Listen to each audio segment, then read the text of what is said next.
மொழிவாரி மாநிலங்கள் உருவாக்கம்.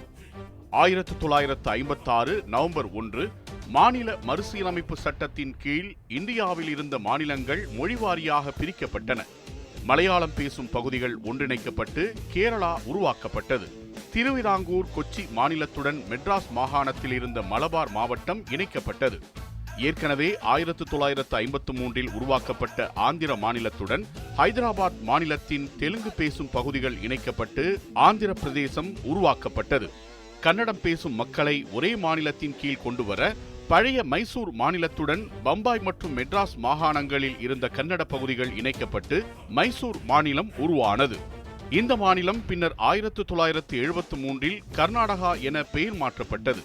திருவிதாங்கூர் கொச்சி மாநிலத்தின் இன்றைய கேரளா பகுதிகளாக இருந்த அகஸ்தீஸ்வரம், தோவாலை, கல்குளம் மற்றும் விலவங்கோடு ஆகிய தமிழ் பேசும் மக்கள் அதிகம் வசித்த பகுதிகள் இணைக்கப்பட்டு மெட்ராஸ் மாநிலம் உருவானது. மெட்ராஸ் மாநிலம் 1969 தமிழ்நாடு என பெயர் மாற்றம் செய்யப்பட்டது. மத்தியில் உள்ள மாநிலங்கள் ஒன்றிணைக்கப்பட்டு மத்திய பிரதேச மாநிலம் உருவாக்கப்பட்டது.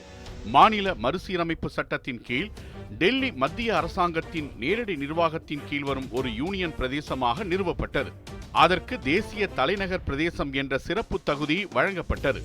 1966 நவம்பர் 1 பஞ்சாப் மறுசீரமைப்பு சட்டத்தின் மூலம் பழைய பஞ்சாப் மாநிலம் பிரிக்கப்பட்டு பஞ்சாபி மொழி பேசுபவர்களுக்காக பஞ்சாபும், ஹரியான்வி ஹிந்தி மொழி பேசுபவர்களுக்காக ஹரியானா என்ற புதிய மாநிலமும் உருவாக்கப்பட்டன. இதன் மூலம் பிரிட்டிஷ் இந்தியாவில் இருந்த குழப்பமான நிர்வாக அலகுகள் அனைத்தும் நீக்கப்பட்டு இந்தியாவுக்கு ஒரு முறையான மொழிவாரியாக எல்லைகள் பிரிக்கப்பட்ட மாநில வரைபடம் கிடைத்தது. இது இந்திய தேசத்தின் ஒற்றுமைக்கும் நிர்வாக வசதிக்கும் ஒரு வலுவான அடித்தளத்தை அமைத்தது.